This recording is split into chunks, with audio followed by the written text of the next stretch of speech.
What's up guys, and welcome back to another episode of Career Mode. This is episode number 148.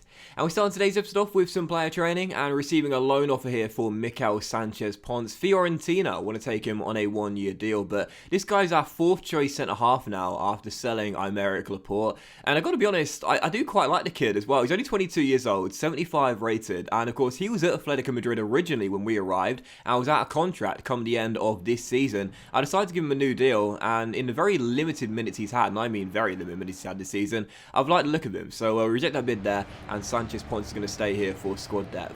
Still, for the first game of today's episode, we will return back to matters in La Liga on the back of our, well, let's just say interesting 3-2 loss to Barcelona in the Supercopa in the last episode, where we will take on Celta Vigo here at the Metropolitano, and we would see the debut, of course, of one Jadon Sancho. Of course, I gave him the number 10 in the last episode after agreeing a deal of £72 million.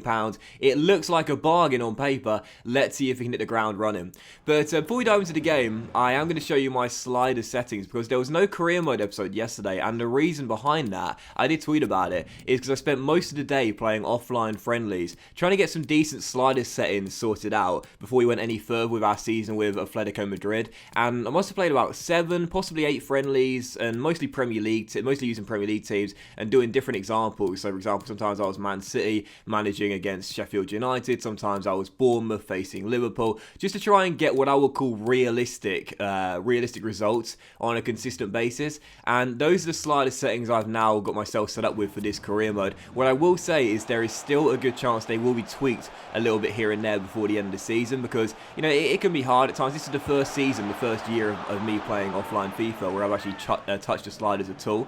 So it can be hard at times to get the right settings going. But when I played about 7 or 8 friendlies yesterday, I found that those settings there wielded me the most realistic results. And that's what we're looking for here. We want a challenge, of course, yes, but we want realistic results, sort of thing you could see in real life. So yeah, again, they probably will be tweaked a little bit here and there before the end of the season, but for now, this is what we're running with, and hopefully we should see again challenging gameplay, which is of course what we want, but also most importantly realistic results, the sort of thing you could see happening in real life. Because again, we don't want to thrash Barcelona 4-0, but we also don't want to draw 0-0 at home to Rayo Vallecano, for example. We want realistic results, and hopefully now with the slider settings we should be getting those.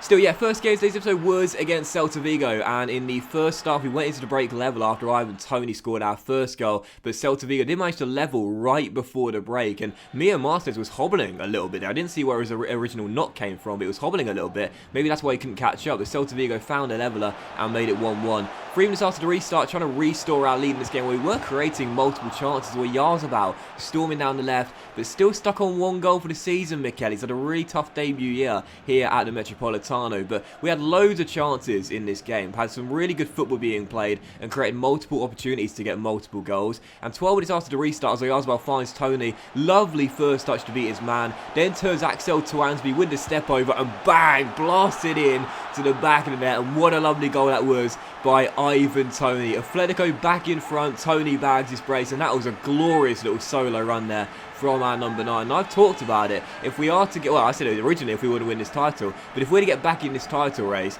this guy is the guy that needs to score the goals for us. 4-time Golden Boot winner. He's going for his 5th straight. 4 straight seasons of 30-goal years. I'm not sure he's going to reach that tally this year, but that's goal number 13 this season, and what an important one to restore our lead. Lovely solo goal and make it 2-1. And a few minutes later, another great chance for Atletico. Nice couple of 1-2s here between Sancho and João Felix as the English winger cuts inside, but sadly his shot was pretty tame and easily saved by the goalkeeper. A debut goal is what I was looking for there. Good stop by the keeper though, as it was still 2-1. And from the corner, it's whipped into the middle, and Ollie Shaw takes a tumble in the area and stays down as well. So we'd already seen Sergio hobbling a little bit in this game. Now Ollie Shaw has a little knock as well. So 2 of our back 4 getting injuries there. Not good to see. But with 16 minutes to go, a golden chance to make it 3. Oyarzabal holds it up, finds Jadon Sancho, offloads to Dominguez. Nice fake shot to beat his man, cross to the middle, and who's there at the far post to turn it in? Toney! The shocker!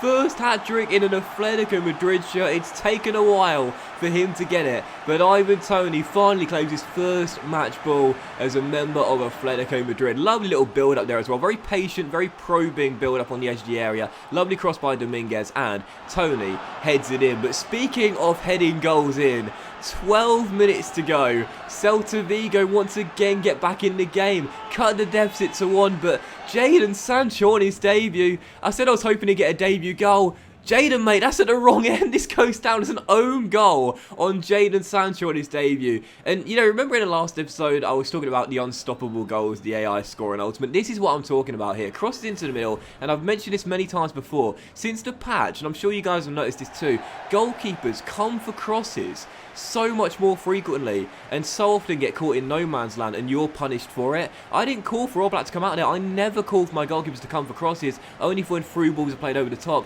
and they storm out of their area. I never call for them to come to crosses. The AI did that for me, and then for the header on the line, Sancho heads it in himself as opposed to heading it off the line. That's one of those goals there where there's literally nothing I could have done about it, and it's so frustrating that, again, I've mentioned this before, and I've said this on Twitter, and a lot of you guys do agree with me as well. The patch, and I am glad it's a lot more challenging now, but the amount of goals you concede where there is literally not a single thing you can do about it is really frustrating, and that doesn't teach you to become a better player. That doesn't help you or you know, give you suggestions on what you can improve on. When goals get scored and it's the AI exploiting your own AI's help, it's really frustrating because, again, it doesn't teach you anything. Like, from that third goal there, from that second goal there we conceded, what could I have learned from that? Well, don't concede corners. Like, what? You know, how could I have defended that? And like the Barcelona goal they scored in the last episode, their third goal, the winner. How could I have defended that? It's really frustrating that EA's, you know, sort of fix, if you will, for Ultimate being too easy before the patch, is to let the AI score goals where you can't defend them at all. It's very, very annoying. But anyway, we won again. That's the most important thing, like 3 goals too. But it was still pretty hard work. And again, that's what we're looking for in this patch here. Wins and more realistic results, but also challenging gameplay as well. Still, for the second game of today's episode, it was now time for our first ever Copa del Rey fixture with Atletico Madrid, taking on Levante, who right now is sitting right towards the bottom end of the table in La Liga. And heading into the game, normally in cup games, I would rest pretty much all of my score. But heading to this game, whilst I would make a lot of changes, there were still a lot of starters starting this game, including the guys that linked up for our first goal. João Felix with a lovely little backheel assist there into Palacios, who gave us the lead. But the lead did not last long. 26 minutes into the game, Levante stormed down the right, whip a ball into the middle, and Jan Oblak, I really think, should have saved that there. Got a lot on it, but couldn't keep it out, but did keep out this shot here with 8 minutes to go. So Levante right now just above the relegation zone in La Liga, but playing really well, and looking to turn the game on its head and get themselves in front. But right before the break, a chance for us to take the lead and go back in front as Jadon Sancho, yes, gets his first goal for Atletico Madrid. He got 2 bites at the cherry for it and scores at the second attempt. I mentioned this in a recent episode. We don't see that many rebound goals nowadays. Remember at the start of this career mode with Sheffield United,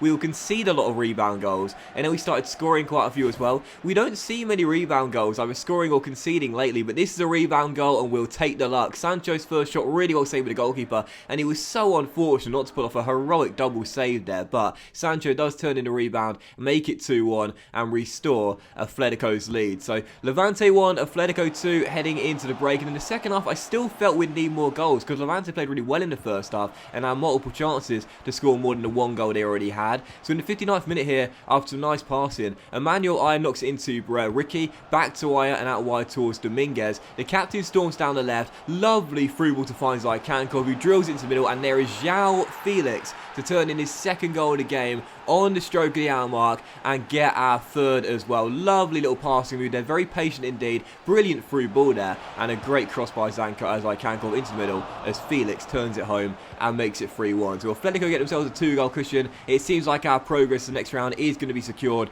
and with 2 minutes to go, a golden chance to make it 4. Tammy and Prats Bastidas linking up here. This was a lovely goal by the strike duo as Tammy is sent forward and drills it into the far corner and wraps it up. Final score, Levante 1, Atletico Madrid 4. We get the win. It was hard work, but again, this is what we're looking for. Realistic results and realistic scorelines, but challenging gameplay. And that's why, whilst I don't want to jinx it, I think these sliders are going to be pretty goddamn good, because this is what we want to see. Of course we want to win games, don't get me wrong. We don't want to, be thrashing Real Madrid and Barcelona and, Roma when it comes round 5 or 6-0. But we also don't want to be taking on teams who we should be beating and losing at home 2-0 2-0, for example. We want realistic scorelines, the type of scorelines you could see in real life, but also challenging gameplay as well. It might have been a 4-1 victory, which is a realistic scoreline, but this was still quite a tough game to win, and that's exactly what we're looking for. That nice little balance of challenging gameplay, but realistic results as well. And hopefully now, after the slider adjustments, feel free to have a go with these slides yourselves, guys, and tell me what you think. I think this should be pretty good from here on out. But that was today's episode of Career Mode, guys. So a big thank you for watching. I hope you have enjoyed it. And if you did enjoy today's episode, then please do drop a like. Much love to you all. Have a fantastic day. And I'll see you for the next episode of Career Mode, episode 149, featuring Transfer Deadline Day very soon.